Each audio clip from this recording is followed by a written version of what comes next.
Welcome to this explainer. Today, we're diving into something practically all of us have faced or, will face at some point. We're breaking down this psychological gauntlet of a standardized speaking test.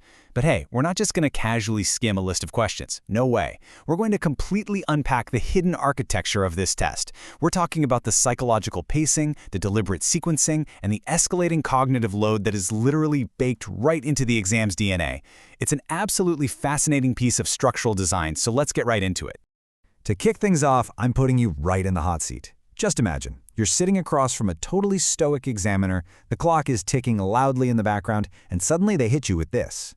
What do you think about people who talk a lot? Seriously, try to answer that in your own head right now. How quickly did you actually form an opinion? And how easily did the exact right vocabulary come to you to express it? That slight moment of hesitation, that panicky feeling of your brain scrambling to organize its thoughts? Yeah. That is exactly what this test is expertly designed to measure. Okay, so let's dive into the actual structure by comparing the two distinct phases we'll be analyzing today. Because this test, it's not just one long rambling conversation. On the left, we have part 1, the interview phase. This section is all about rapid-fire, foundational questions where you interact back and forth with the examiner. It's a true dialogue. But then on the right, we have part 2, the dreaded cue card. This is an entirely different beast, guys. It's an extended, solo narrative challenge where the examiner goes completely silent and you are totally on your own. Part 1. The warm-up. Look, anyone who has ever designed a test knows you absolutely cannot throw a candidate into the deep end right away, right? They'll just freeze up. So this test is brilliantly designed to ease you in. It starts off with highly grounded, everyday questions. The entire goal here is simple: to establish a baseline of comfort, get your vocal cords moving, and let your brain acclimate to speaking under pressure. Questions like, where do you live? Can you describe a place where you live? What things do you mostly have with you? Or even, do you have food with you while going somewhere? Do you notice a pattern here? These are concrete daily habits. You don't need to invent anything or think philosophically. Yes, literally even your snack choices are just a clever way to warm up your brain using basic nouns and simple present tense verbs. But then, out of nowhere, the test suddenly pivots. Just as you get super comfortable describing the snacks in your bag or the layout of your neighborhood, the examiner shifts gears. We move away from the cozy safety of the physical world directly into abstract social dynamics. The training wheels come off, my friends, and the cognitive demand really steps up. Look closely at this specific prompt. Can you describe a long conversation that you have?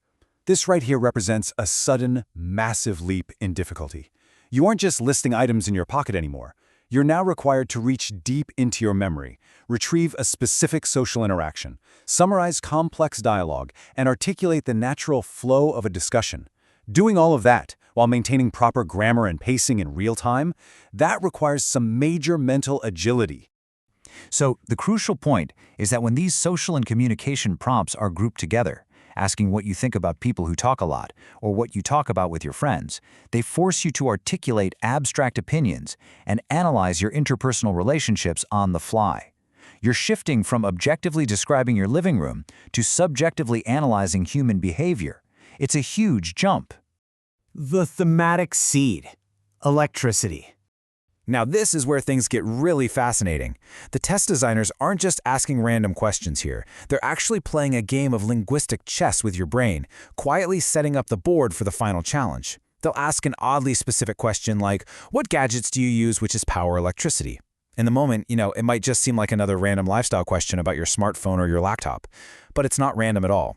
The test is deliberately priming your vocabulary. It's covertly forcing your brain to access its entire network of words related to power, devices, technology, and your daily reliance on the electrical grid.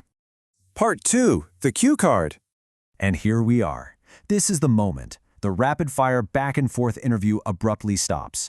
You're handed a card, given maybe a brief moment to gather your thoughts, and then you're left completely alone to deliver a structured, continuous monologue.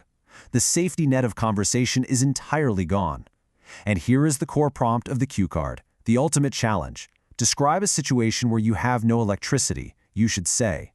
All of that momentum you built up, all of those warm-up questions, they've been leading exactly to this peak of difficulty.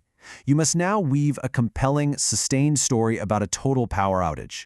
And this brilliantly illustrates the test's hidden design.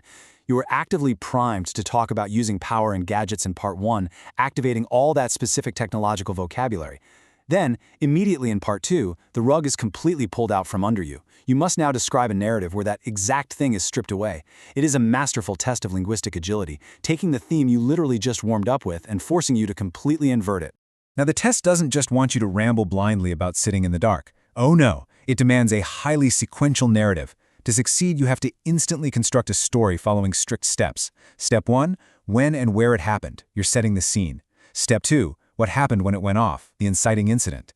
Step 3, how people reacted to what you did, the action. And Step 4, explain how you felt about it, the emotional resolution. It's a complete storytelling arc, and it's demanded of you in real time. That's exactly 4 distinct beats you must hit perfectly to succeed at the cue card. This requires immense cognitive juggling. As you're speaking, you're actively managing your grammar. You're searching for vocabulary, you're watching the clock, and you're mentally checking off these 4 pillars to ensure your narrative structure doesn't just collapse on itself. But the real trap, that lies in the back half of those requirements. How people reacted, what you did, explain how you felt about it. This is where the test peaks, in what I call the emotional escalation.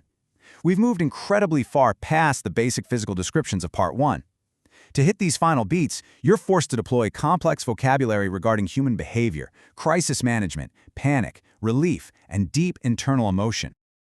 So the full genius of the escalation arc is now crystal clear. The test evolves seamlessly from asking harmless little questions about the things you have with you or the food you carry, right into a deep dive into crisis management and emotional reflection. It is an absolute masterclass in psychological pressure and linguistic assessment, slowly turning up the heat on the speaker without them even realizing it. So as we wrap up our analysis of the test's hidden anatomy, I really want to leave you with a provocative thought. Understanding this structure reveals the mechanics of how we organize our thoughts under pressure. Think about your own communication skills for a second. If the lights went out right now in your room, how well could you structure and tell the story of what happened next? Thanks for joining me on this explainer, and keep your eyes open for the fascinating structures hidden in the things we do every single day.